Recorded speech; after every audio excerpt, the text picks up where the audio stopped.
Share বাজারে পূর্ণাঙ্গ একটা পরিবর্তন করতে হবে। শেয়ার বাজারকে নিয়ে সিকিউরিটি অ্যান্ড এক্সচেঞ্জ কমিশন নিয়ে অনেকগুলি আমাদেরকে আইন কানুন পরিবর্তন করে শেয়ার বাজারের পরিবেশ সৃষ্টি করতে হবে, যাতে ভালো শেয়ার বাজারে আসে, ভালো কোম্পানিগুলো আসে এবং জনগণ সেখানে বিনিয়োগ করার একটা সুযোগ পাবে। সেটা হচ্ছে অত্যন্ত গুরুত্বপূর্ণ।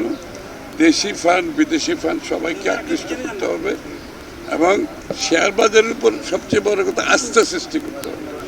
যে বিশ্বাস আস্থা জনগণ হারিয়েছে, আস্থা সৃষ্টি করতে হবে এবং এটা পরিচালিত হতে হবে একেবারে স্বচ্ছতার সাথে।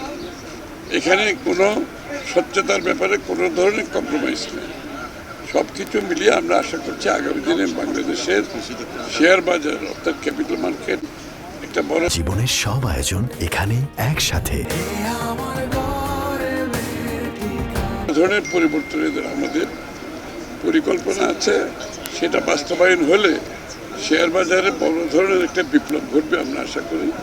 এবং শুধু শেয়ার বাজারে বিনিয়োগকারী শেয়ার বাজার না, তার সাথে বাংলাদেশের সার্বিক ব্যবসা বাণিজ্য শিল্পের বিনিয়োগ একটা বড় আকারে বৃদ্ধি পাবে।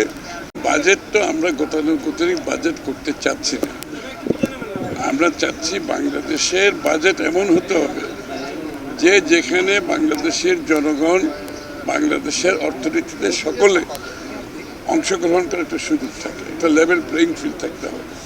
এবং এই বাজেটের পরিপ্রেক্ষিতে বাংলাদেশের উন্নয়ন অর্থনীতির সুফল বাংলাদেশের জনগণের সকল জনগণের কাছে পৌঁছতে হবে। এটাই হবে টার্গেট। কোনো পৃষ্ঠপোষকতার রাজনীতি আর চলবে না। কোনো সুযোগ সুবিধা দানকারী যারা এতদিন সুযোগ নিয়ে বাকি জনগণকে বঞ্চিত করছে, সেটা আমরা করতে চাই না।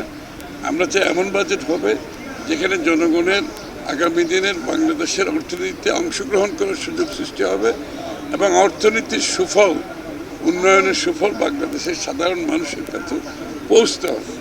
এবং সেইভাবে আমরা বাজেট প্রণয়নে সেটা আমাদের প্রথম দায়িত্ব।